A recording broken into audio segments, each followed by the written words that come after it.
we need to learn loop. A loop means loop means we want to execute certain things multiple times. For example, suppose I want to write a table of 2. Okay, and I am repeating this. Only I am doing increment here. Only I am doing increment here. Only I will do increment here. You can see 2, 3, 4. So this is repetitive task. So if a task is repetitive and if it has some kind of increment, decrement, then you can easily do with the loop, with a single line of syntax. For example, there is a loop 4, right? And it is I am writing here a list right now, right? Which will start from 0, 1, 2, 3, 4. So, and I am printing this I. So this for loop will run 1 time, 2 time, 3 time, 4 time, 5 times, right? Because its length is 5. First it will run, it will print 0. Then it will run, first it will pick this. After this it will pick this, then this, then this, then this. So 0, 1, 2, 3, 4. Every time it will print this number. So why I am using a list instead of I++, right? If you see in C, C++ or Java, we write like I is equals to 0, I++, I less than 5, right? This is equivalent to this, right? If you do system.out.println, if you print the I, then you will get, right? And here you use curly bracket, right? This is your Java code, right? So it will also print 0, 1, 2, 3, 4. But here I am using a list. I will explain you why. And what you can use instead of list, you can use range function also. Range function, R-A-N-G, range function. I will explain you this. What I am trying to say is loop is doing repetitive tasks. If you see, this 2 line is printing these 5 times. Instead of 5, if you will take here a list which is very long, suppose it has 1000 items, then it will print in a 999, right? Because it is starting from 0. Okay, it will go till 999. So what I am saying is only 2 line is printing these many lines. So whenever you have repetitive task, you can do easily with the 4, or these tasks may have some increment or decrement. For example, if you want to print 1, 2, if you want to print 1, then you want to print 1, 2, then you want to print 1, 2, 3, 1, 2, 3, 4, 1, 2, 3, 4, 5. These called pyramid questions, right? Or pattern based questions, right? If you want to print star, then 2 star, then 3 star, then 4 star. So what is happening? It is happening some increment. So if you want to do some increment or decrement kind of operation or some repetitive task, then you should use these loops. These loop will run till these items are available, or if you see in Java, till these condition will met. Initially I will be 0, it will print 0. Then I plus means I will become 1, then it will print 1. Then 2 is less than 5, then print 2. Then it will become 3 is less than 5, then it will print 3. Then 3 plus 1, it will become 4, then it will print 4, and then it will become 5. But 5 is less than 5, no, this condition false, then it will stop. So this is your condition or ending condition. Same here, right now we are keeping this into a list. You can also use range. What range will do, if you do from 0 to 10, okay, then it will start from 0 and till go 9, n minus 1, right? So you can also write this loop like this: for I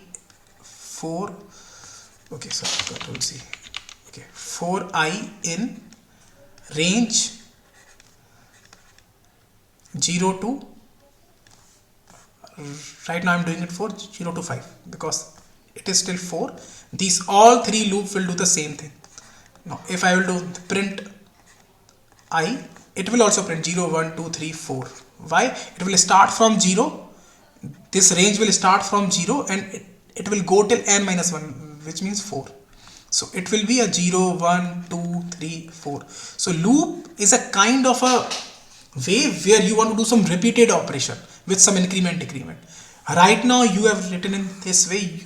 You can also do the reverse. If you want to print 5, 4, 3, 2, 1, you can also do this. So these kind of things you can do in loop which are repetitive in nature, right? Let me show you few examples and then we move ahead with the help of examples, right? Just a second, let me show you first slide, what slide is saying, because whatever thing came into my mind, I just write on the slide so that I can explain you in a good way, right? Let me just do the slideshow. Slide.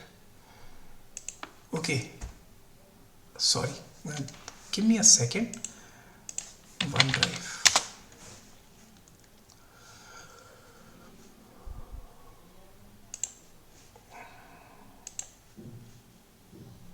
Okay, actually this is updated one.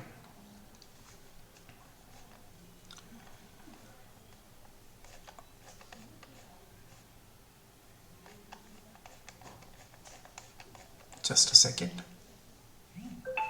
Listable dictionary. Match. We did these programming exercises. No, not yet. Loop, right? Slideshow from current slide, right? Okay, so I just want to show you. Yeah, here we are discussing while loop, for loop, right? Okay, for loop. Okay, one more thing, 80% time there are two types of loop, right? For and while and for. While loop you will use not much, 80% time you are going to use this for loop. That is why I am focusing on for loop, right? For loop, iterating variable and sequence. Iterating variable is your I, x, whatever you want. Iterating variable is your I. Sequence you can define using range function like 0 to 5, 0 to 5, or you can also define a list, right? A list of item also, right? And here you can write your statement. So for loop, it will call the next item from the sequence and execute the statement. It will continue run if no more items in the sequence. 0, 1, 2, 3, 4, if no more items in the sequence. So it is repeating this thing till it has items, right? So let's start with for loop exercise, right?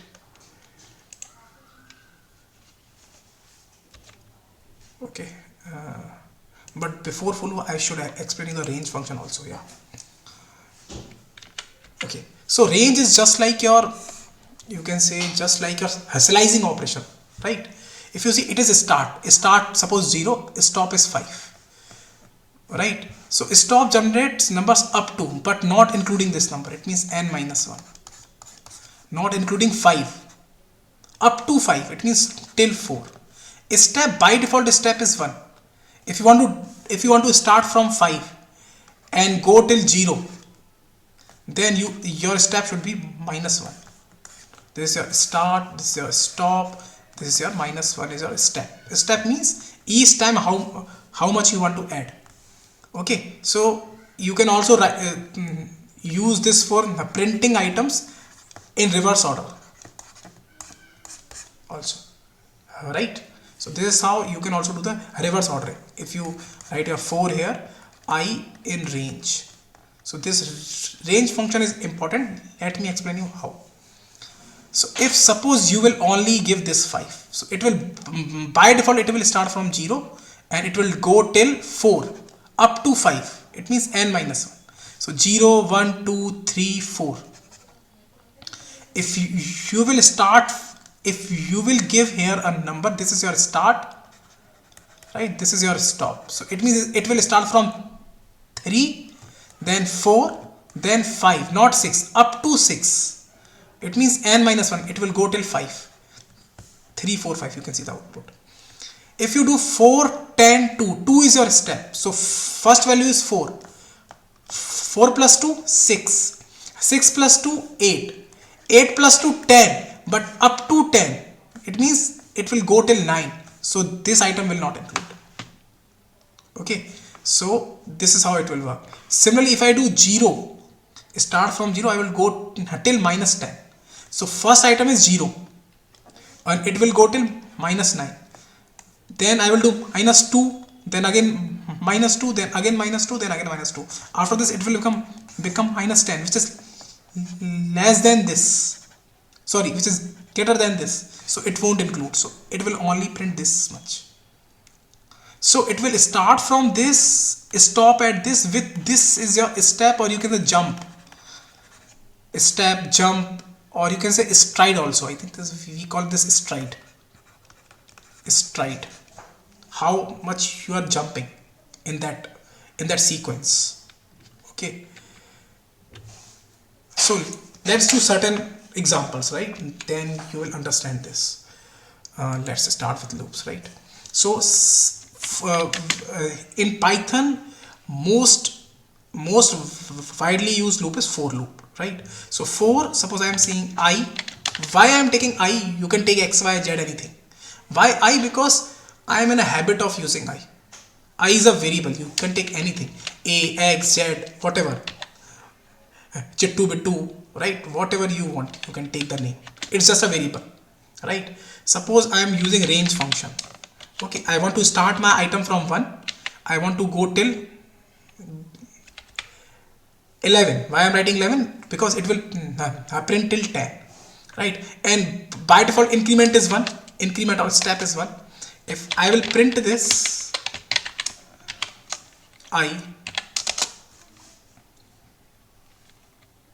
it will take some time. You can see here orange dots, you can see here, check my mouse, you can see here orange, 3 orange dots. It will first convert into the green, then it will run this. It means it is attaching this notebook to a virtual machine. Virtual machine means a laptop or a computer kind of thing, or a place where this code will execute. You can see here 1 2 3 4 5 6 7 8 9 10. With a 2 line of code, you are printing items in a sequence, or with some logical difference, right? Or increment or decrement, you can say. In terms of C, C++ or Java, you can say increment or decrement, right? This range function is important, right? They might ask you one question around this in interview, right? Okay, now if I do the same thing again, now see, suppose I am asking user, yeah, here it is, write a program to print a table of any number. So I will take input from user, right? Enter a number, okay, and then I will convert this into int. Okay, now this int number is num, right? Then I will write this for loop, for I in range, because table range start from 1 and it will go till 10, 1 comma 11, right? And I will do print num multiply by I. You can see here, suppose I want to print the table of 23, right? 23, 46, 69, 92, 115, 138, 161, 184, 207, 230, right? This is your table.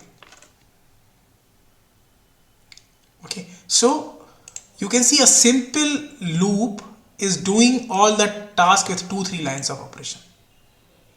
So loop is important. Instead of this range, you can take any sequence, right? For example, I am taking here a list, right? A list of 2, 3, 1, Avinash, Python, right? Data engineering, right? Engineering. Okay, now if I will run this, you can see 2, 3, 1 Avinash, Python data. So it is not only about this numeric range. You can also pass any list. I can also do like this. If I will put here my list 1, right, and here I will create a variable list 1 equals to this, right? So you can also execute is like this. So each time it will pick item. Now you can't multiply with this, right? Let's try to multiply by 2. Let's do some fun. You can see 4, 6, 2. Avinash written 2 times. Python written 2 times. Data engineering written 2 times. It won't make sense, but yeah, I'm saying you can try these things also if you want to try. Or let me do +1. So error, can only concat string, not int. Right? This become 342, but when you do plus, it is integer and it is a string. So you can't do this. If you want to do this, it should be string. You can't concatenate int with a string. Concatenation of a string should be with a string, right? Okay, so this is the one important thing. It's good that we got this error. Now let's move what else we can do this with for loop. Range is there, this list is there. You can also do the tuple, you can also use tuple, right? For example, for I in, this is your tuple, the same item I'm using into the tuple also, right? Same item, okay? Now this is a tuple. If you print this I, you will get the same thing, same output. Why? List and tuple are almost same. You can't change these items, but you can change these items, right? That is only difference. But if you run them in loop, there is no difference. Okay, let's move ahead. Let's try one more thing. If I want to do with the dictionary, right? I in, suppose there is a dictionary. 1 means A, 2 means B, and 3 means C. Sorry, 3 means C, right? Let's try I. It is only giving you keys, not the value, right? So you can create the dict one. You can also run this way also. You can take any dict here. And a dict means dictionary. 1, 2, 3. Now if you want values also, you just do items. So what it will does, items will convert into list of tuple. If you remember this, few days back we tried this, right? Okay, let's do this. If you remember this, few days back we tried this. It will give a list of tuples and each tuple has key and value. Now you can also use here 2 variable. Suppose I am using I and j. J is your value. Then it is only printing I. If you want to print j, then you put j here. 1 A, 2 B, 3 C.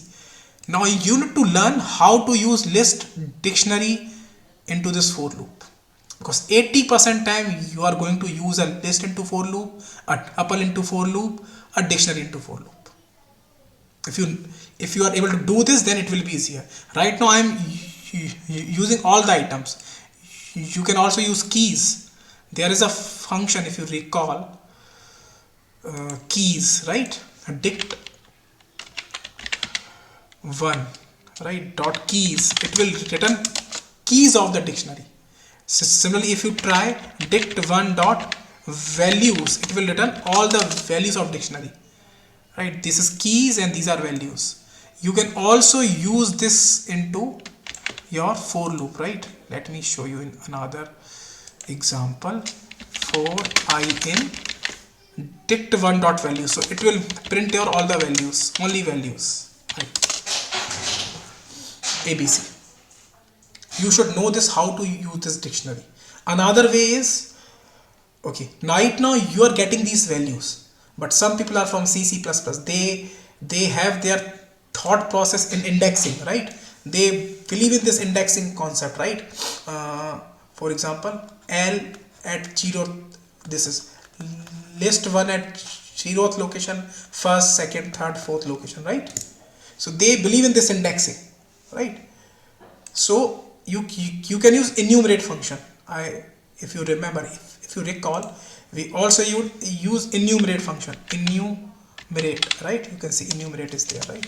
So what you can do is enumerate your, for our list is list 1, right? This one, enumerate this, right? So it will return index and value.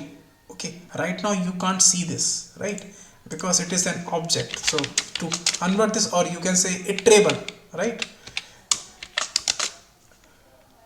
0 2 at 1 3 at location 2 1 location 3 Avinash, location 4, or indexing 4 Python, indexing 5 then data engineering. So what you can do is, instead of adding, this is the way to see this, but when you run the for loop, then you, what you can do, I is your index, right? I is your index, and or instead of I you write index, or here you write value. Okay, in enumerate, right, enumerate what, a list 1.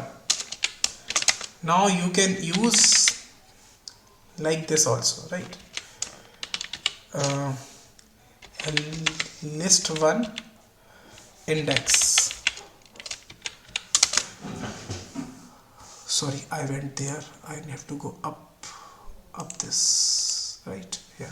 So enumerate you can also use. In this you can play with the indexes. Some people think in terms of indexes because those guys are from C, C++ or Java background. Someone is saying something. The people like me who have joined today, can we get some kind of notes or video recording? Shubhanshu, you can easily, yeah, yes, right, ask.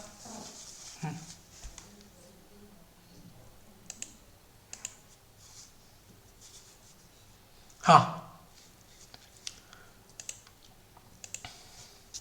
हाँ हाँ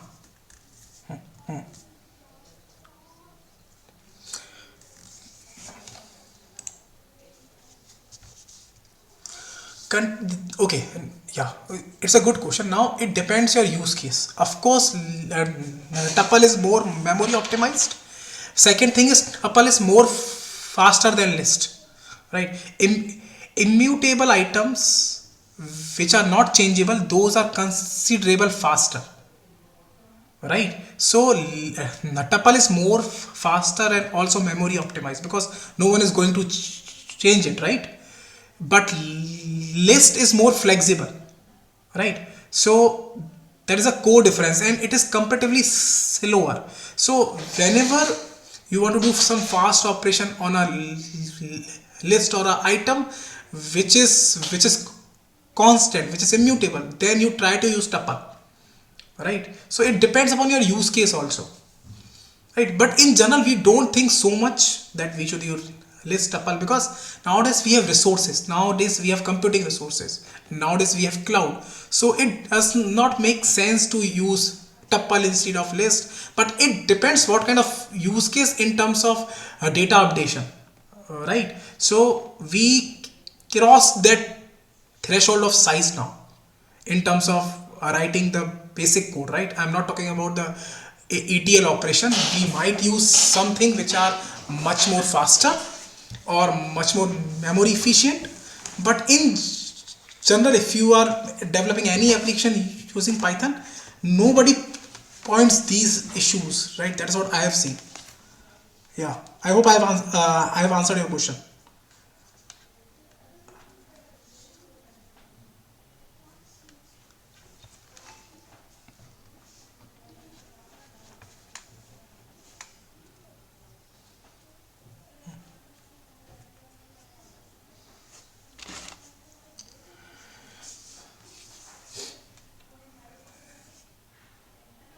Yeah,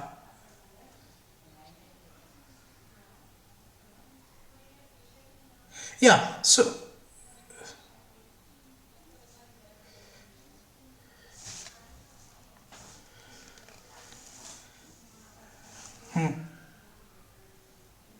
actually, yeah, your question is good, but the thing is, whatever books I have referred, or whatever books are available on Python, if you see, they are not discussing about these things, how they are storing things and how they are doing this thing. But at certain level, the reason is this: if you have immutable object, then you know these are the item fixed, right? These are not going to change. So suppose your value is integer, then you allocate the minimum memory that required to store it. Suppose initially to store a value which is 100, to store this we need only 8 bit, right? So in tuple you can use the 8 bit, right? But in list it might change in future, so you might use integer which is more in size. Compared to 8 bit you will use 32 bit, right, in list. So that is what I am saying. If your data is immutable, then you know data is not going to change in case of tuple, right? So you can optimize your interpreter in that way. In case of tuple, you will use the minimum required bit instead of using the 32 bit, right? That could be the reason, right? But such reason and memory allocation is not explained much, because again Python is a higher level language.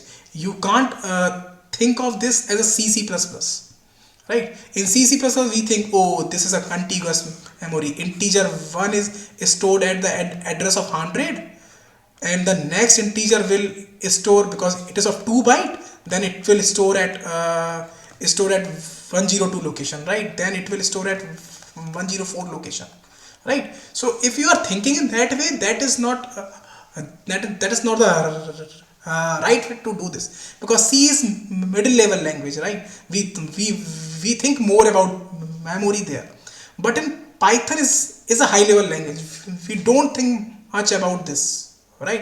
And this size also depends upon size of int, is also depends upon what is the bit size of your computer, whether it is a 32 bit, whether it is a 64 bit.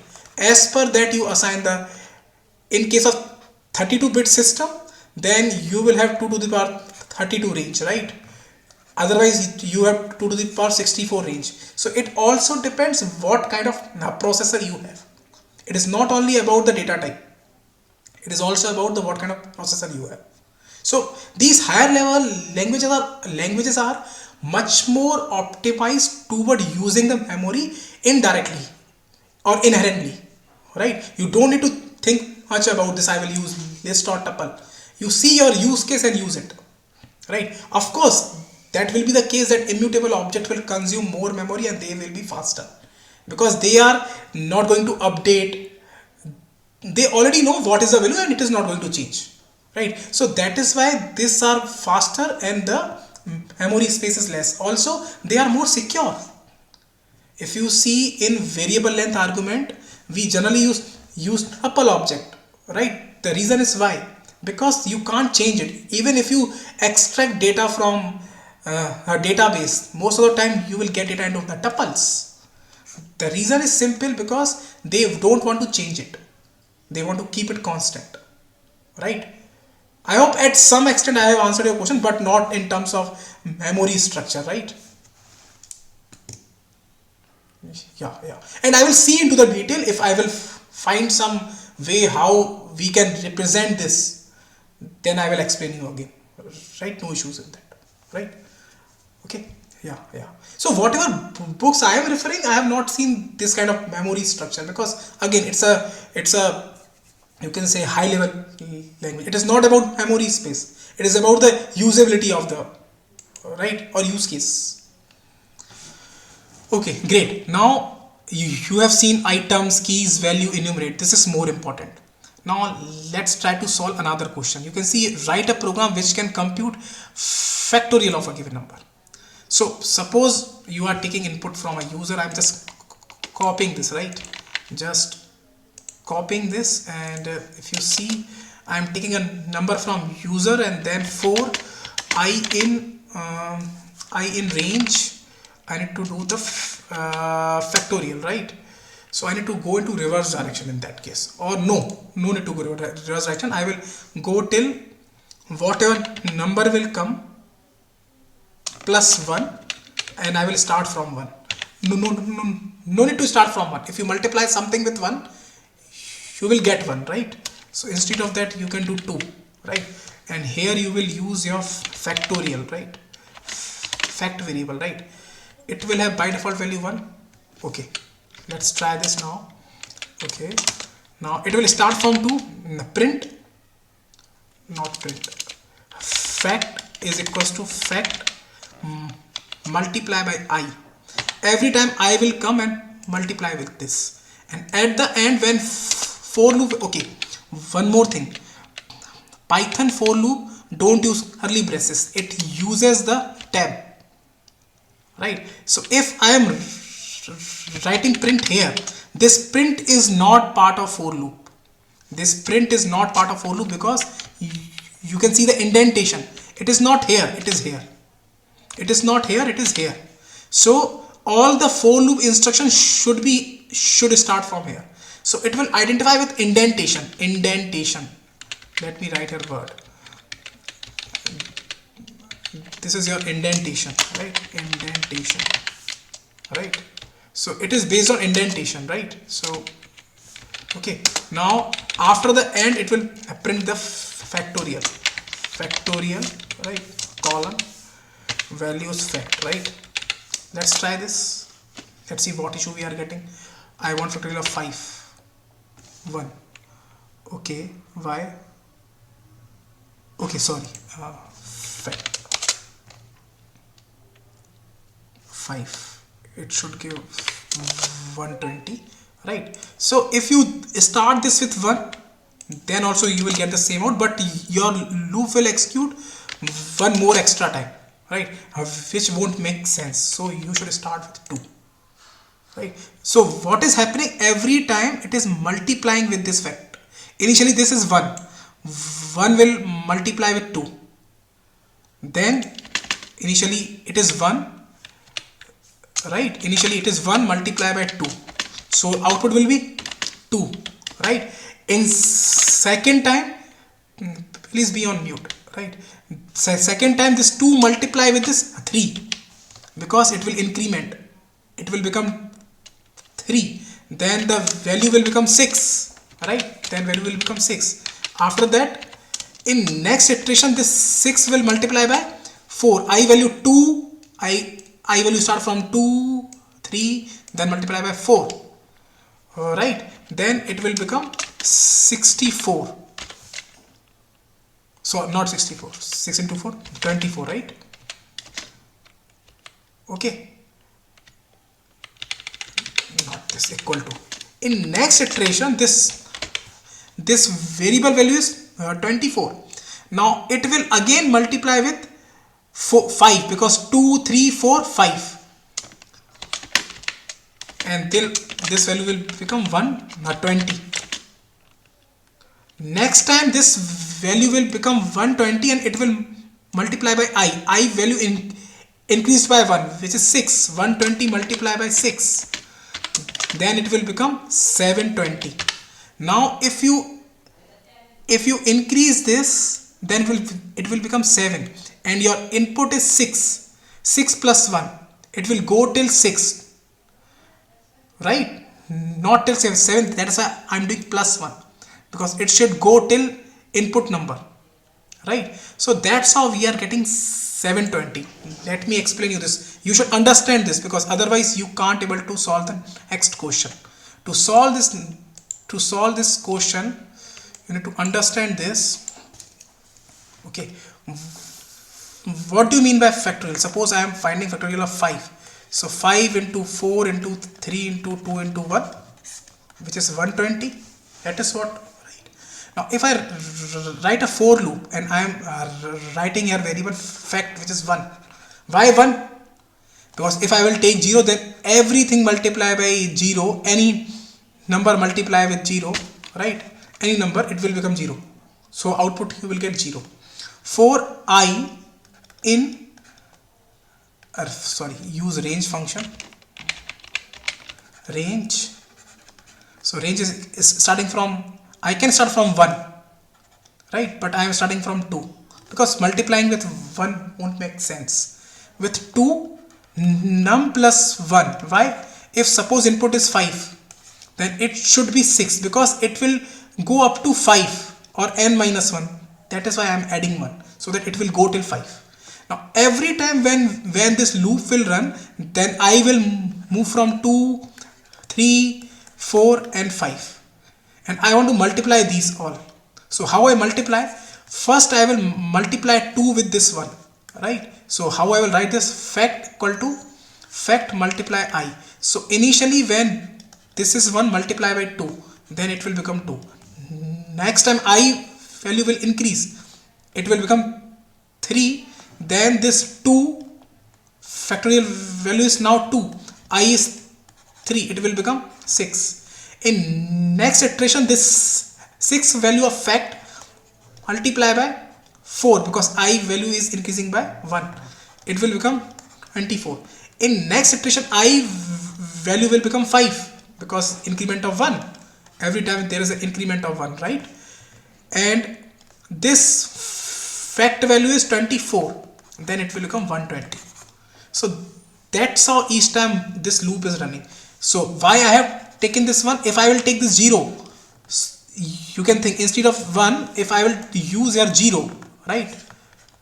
0, then 0 multiplied by 2, 0, 0 multiplied by 3, 0, 0 multiplied by 4, 0, 0 multiplied by 5, 0, you will get answer 0.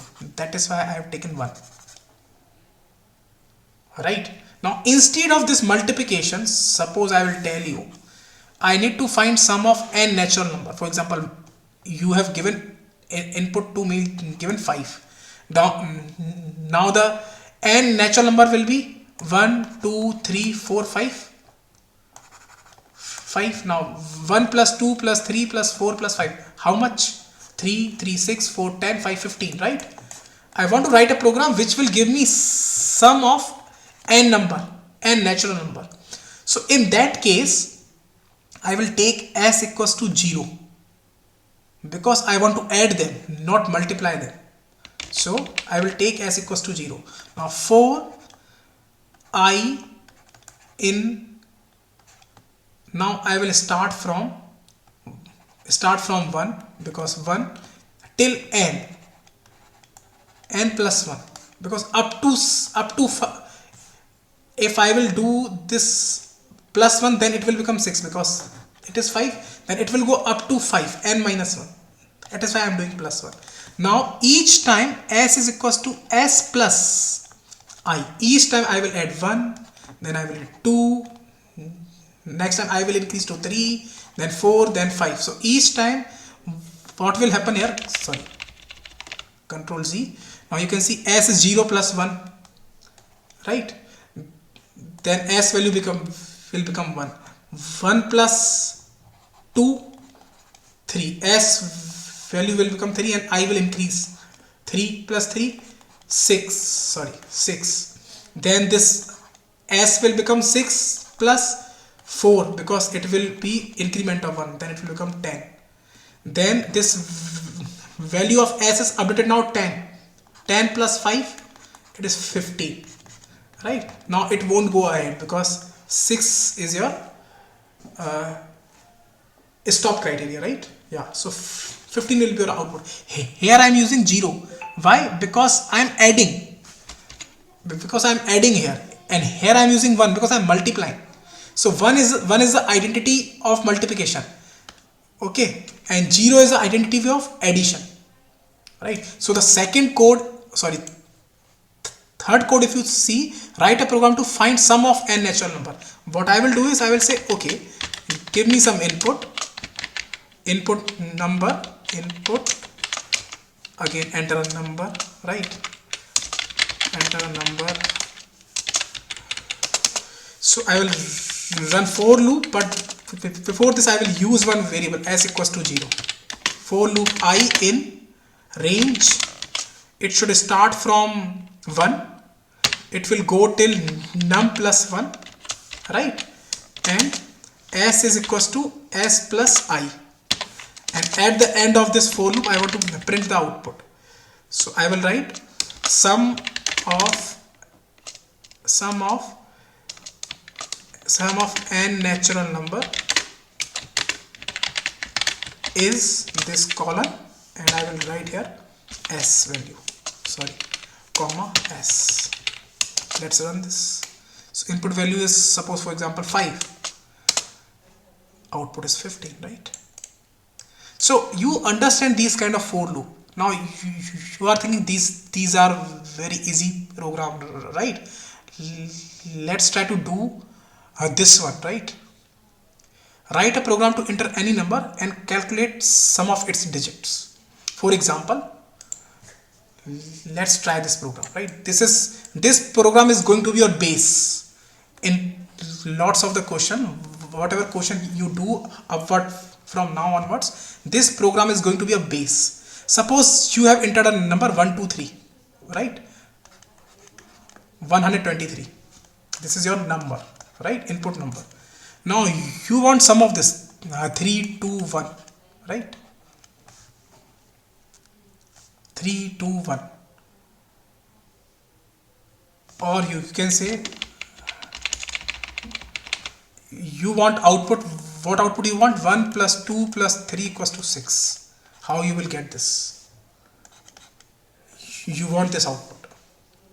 So what you can do in this case, you can either use for loop, you can also use a while loop also. Let's try with for loop, right?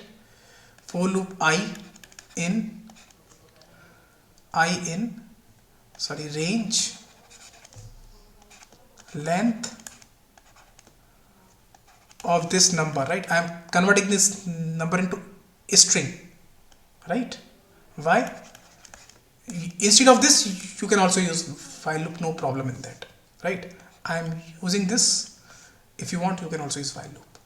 So what we need to do is, every time we need to divide this number by 10. Every time when you divide this number by 10, you will get a remainder of 3. We want remainder. Instead of divide, you use modulo operator. It will give you a remainder 3, right? So remainder is your r. Now we will take s equals to 0. S equals to s plus r. Initially you will get remainder 3. When if you left with 12, then you multiply this, divide this 12 by 10. You not divide, modulo operator, right? Remainder will be 2. So 3 plus 2, 5. If you divide again, remaining is 1, right? Every time I am truncating this part, 2 part, right? 1 is modulo 10 will be 1. So 3 plus 2 plus 1. So what I am doing is, in each iteration I am extracting this number and adding this number in each iteration, so that it will become 6, right? So for this, initially I did this, but I also need to update my number also. So what I will do is, number double divide by 2. So not 2, double divide by 10. If I divide 123 by 10, what will be the output of this? If I do this operation, what will be the output in Python? Anyone? No, 12, because it truncate this decimal part. So initially it is your 123, right? 123. Then your r will be 3. This is 0 plus 3. It will become 3. Then this is 123. Then it will become your 12. In next iteration, now this is not 123. It is not 12. If you do modulo operator, you will get r2. This 3 plus 2, now it will become 5, right? And here now you have only 12, so you will get only 1. Here instead of this 12, you will get 1 only. Then your remainder will be 1. Okay, then you will add this 5 plus 1 will become 6. Okay, then if you do this division again, you will get 0.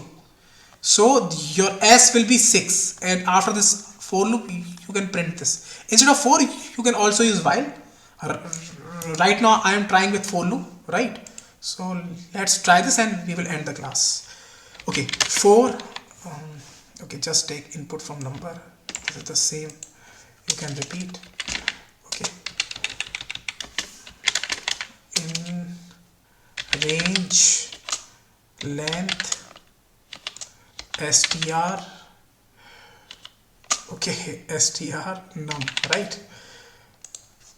If I am doing this, I want to execute this 3 times, or if a number is 4, then I want to execute 4 times, right? It depends on the length of the number, right? Okay, please be on mute, right? Okay, now r is means remainder is equals to num modulo 10, right? And s is equals to s plus r, and s is equals to 0. Okay, now and num is equals to num double divide by 10. Okay, and here you will print the s. Now let's try this. If I am giving input 3, 5, 1 and 2, okay, it should be 11. Let's see the output. 11.